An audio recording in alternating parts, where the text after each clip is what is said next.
Lawsome by Consultwebs. Breakthrough insights to build a thriving law firm with your host, Tanner Jones.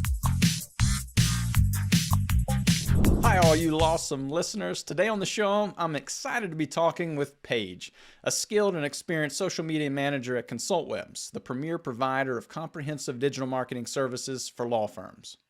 Paige has spent around 10 years in the social media industry with a focus on small businesses. She previously spent 5 years perfecting her creative and content writing abilities. She spent the last couple of years leading the social media team at Consultwebs and has extensive experience in developing social media strategies from her previous experiences heading up research and development for social media teams. Having previously achieved remarkable success as a freelance writer, earning the esteemed top-rated plus badge on Upwork, Paige now manages a social media team at Consultwebs. The team creates engaging social content, manages posts, and effectively networks with audiences across various clients' social media platforms. But she's not just all about work, though. She indulges her creative passions in her free time, including writing novels, creating art, and attending comic conventions with her family. And today, we're going to be discussing her insights on social media strategies, and specifically what contributes to online marketing success for law firms. We're going to really emphasize the point around the recent Twitter name change over to X. So Paige, thanks for joining the show. We're thrilled to have you. Thanks, Tanner. I'm happy to be here. I love chatting about social media. It is an ever-changing world, I can imagine, and I think that's actually a good place to start. I mean, you've been in the world of social media for a while now, and so you've obviously seen this constant shift or this evolution probably more times than you can count. So it probably is not going to come as a surprise to you that with this latest shakeup from Elon Musk, the owner of Twitter, he's now swapped out Twitter's iconic bird logo for a bold X. So it's a change that signals his grand ambition to make Twitter an all-encompassing, quote-unquote, everything app. Tell us a little bit about this. What are you seeing in the news or in the market? Yeah, for sure. It wasn't that surprising whenever I saw that change coming. We know that since he took ownership, has really liked to make big splashes and big changes to the network.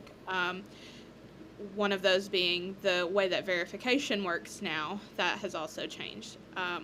With this rebranding, what I'm seeing so far it is one or two things. I've seen users really lean into it and be excited about it, but I've also seen users completely jump ship for other more established platforms that have less frequent changes, because change is scary. Do you see this as the norm in terms of, do you think, it's going to be tit for tat across the board with other social media companies coming out with larger changes, either format changes or even how they're catering? Yeah. Right now, I think the biggest change going on with other platforms is how do we snatch up all of these users from Twitter or X who are jumping ship? How do we get their attention and make them use our platform? A few examples of that would be, I believe there's one called Mastodon, there's a Blue Sky, and there's also Threads. So Blue Sky I know is invite only, so not a ton of people are really getting to experience that one yet. Threads has been extremely popular out the gate. However, although it saw a lot of popularity as soon as it released, the user rate did dwindle fairly quickly after around 2 weeks, I want to say. Definitely saw a drop-off of some people. I think the major drop-off was of brands on Threads. Threads is, I would say, the most similar to the old Twitter. Like if anyone remembers the heydays and the newness of Twitter whenever it first launched, that is very much what Threads feels like at the moment. Who is Threads' parent company? Is this Facebook? Threads' parent company is Meta. Okay. So that is another reason why I would say it's a front runner for appeal of a Twitter replacement or X replacement. One thing I do see for X is that it very much feels like a good landscape for entrepreneurs. So I do see a lot of entrepreneurial type posts on there at the moment. And our established clients who have a large following are still doing really well there. However, some of the recent changes do make it more difficult for new users and new accounts to really make a name for themselves on there organically. Yeah, I mean, I think I find it so fascinating that it's so nuanced, right? From one platform to the next. It's like there's almost, there are different cultures, if you will, from one platform to the next. So as a social media manager, Paige, how do you even begin to stay on top of changes and adapt strategies to ensure a law firm's online success is going to continue into the future, especially with this constant evolution? That is a great question. And being in social media for as long as I have been in social media, you learn to roll with the punches and experiment, trial and error, time and time again, since it is constantly changing. We analyze metrics very regularly, at minimum monthly, but sometimes whenever we have changes like this, more frequently than that. What are some of those metrics? Some of those metrics would be impressions. Impressions are how many times your content has been viewed and comparing that with your reach. So reach is how many unique users saw that post. So you could have, say, 10,000 impressions and 8,000 reach. So that would mean that 2,000 people saw it multiple times. Another key factor that we look at is engagement rate. And this one is arguably, in my opinion, one of the most important metrics that anyone in social media can be monitoring. And what it does is it tells you, based on your follower count and based on the post types that you're posting, how many of those people saw that and engaged with it. And another metric that we view very highly, I would arguably say it's the most important metric for measuring social media success, is engagement rate. And what that is it values how many of your followers saw your post versus how many of them interacted with your post. And what that's going to tell you is your content engaging your audience? Do they find it interesting? And it's a really powerful metric on, if you have a low engagement rate, going back to the drawing board and saying, okay, this isn't working. What else can we do to make it work? That's good. I'd like to come back to X, again, formerly Twitter, for a moment, because I'm sure, especially if this is the first time someone's hearing this, they're interested to know, are there any particular changes you would recommend a law firm make in order to stay relevant on that platform, or any other platform for that matter? Yeah, for sure. One thing that we have noticed very frequently over the past, I would say around 2 years, this applies to all platforms and X, is that sharing external links back to websites are typically not looked upon very fondly by any platform. One of the reasons why that is because social media platforms, they're kind of selfish. They want you to stay on their website. So we all want website traffic. We love it. But if you want to grow your audience and you want more eyes on your content, there has to be a little bit of a give and take there with the type of content you're posting. I really love whenever our specialists come up with what I call engaging questions. So ask a question that will stop the scroll. Make the post about them, about your audience, because people love to talk about themselves and they like to feel like they're a part of a community. And that's what ultimately we're out to do, is to build your community on social media. You've mentioned audience at least a couple times in referencing audience with respect to a law firm, I think can mean a lot of different things to a lot of different law firms. And I would say, just from my own experience in marketing, understanding the audience, who you're trying to speak to, who your ideal clientele is or are, is extremely important. So naturally, as a social media manager, Paige, how would you say analyzing a law firm's audience, how does that contribute to their overall success? That would be factored in a number of ways. So when I'm looking at things like paid advertising and those demographics, looking for leads, that is a much different audience than when I'm talking about organic social media and building a community. For building a community, I really like to focus as locally as we possibly can. I like to, partner with maybe a dog shelter nearby and show the local community that, the attorneys really care about their local community and they want to help.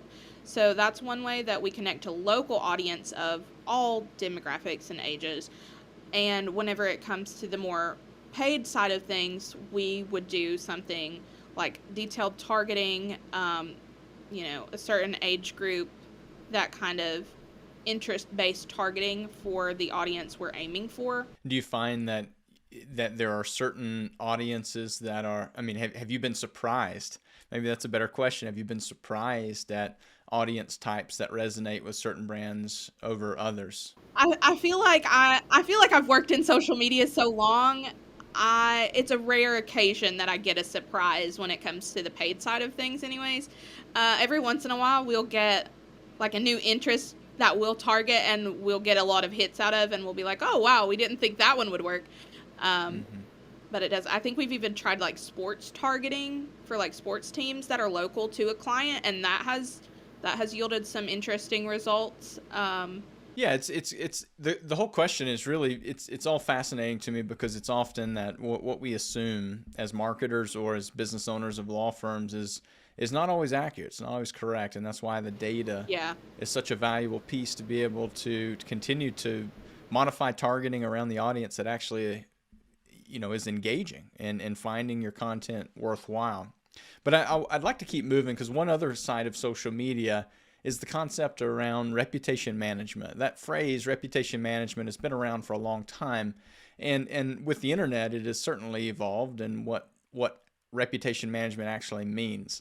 But first, if you would describe what does reputation management mean to you on social media, and then follow that up with anything law firms should be aware of when it comes to their approach to managing online reputation today.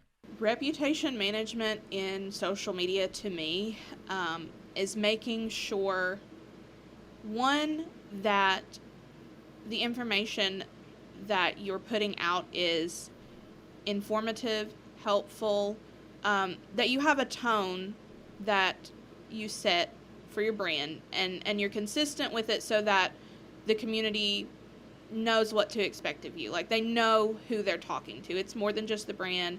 They're getting a friendly face behind the brand. And something that I feel is very important guidance on reputation management with social media is not to immediately dismiss or hide the negative stuff, because it's important for your community to not only see you responding to the great and wonderful reviews, which we love to see, love to do, but how you handle negative experiences. I think that responding politely and kindly and in a helpful manner to someone who has had a negative experience really helps set the tone for other people to see how you handle those types of situations. So if a potential person would look at that social media, they would feel safe and comforted in the fact that their concerns will not be dismissed. They will be addressed in a positive manner. Yeah, I would agree. And I think we would all agree. And just in terms of a negative review at times can almost legitimize the other reviews because it shows some authenticity. No business is creating just 100% wow experience for everyone all the time. It just doesn't happen. So I think that's such an important piece to mention, Paige. I thank you for pointing out that piece, because we tend to we want to bury it. That's just the human instinct, right? It's just to focus on delete it, get it off. Yeah, right. But I think there's some real authenticity opportunities with that. So as we continue, being a social media manager for many years, Paige, you're well experienced in keeping up to date with some of the latest social media best practices and technologies, but more importantly, applying those to the trends that we're seeing, right? I mean, it's a matter with social media of like keeping up with waves that seem to come and go from time to time. So with X in particular, how do you envision their rebranding beginning to influence the landscape of social media strategies across the board long term? Anything we should be aware of on that front? I think with X and the nature of platforms similar to X, it takes a lot of attention to be successful in those places. The best practice for Twitter/X was around, I believe, 12 posts a day, which can include retweets and shares and comments. But it can be a daunting number for people who are not super familiar with that platform. And I would say the same for similar platforms like Threads and like Blue Sky and those places. But I don't think that the types of posts that are posted there or the comments there have to be, like we talked about, website links or hard sells. That's something I come into contact with pretty frequently, is the fundamental understanding of social media is there for a community, to create community and to talk to each other instead of cold pitching or advertising, which has its place. It definitely does. But organically on places like X and Threads, it's more about what do you have to contribute to conversations that other people are having, and how can we make ourselves relative in those conversations. Yeah, it's a good way to really look at it, big picture wise. There's been a lot of seemingly beef between Mark Zuckerberg with Facebook and Elon Musk with X. It's almost comedic in what they're doing online. But how does all this play out in terms of the future of social media? Do you think this conflict is going to help progress social media with respect to product development, maybe market strategy, and what should law firms be aware of with this? Should we even be paying it any attention?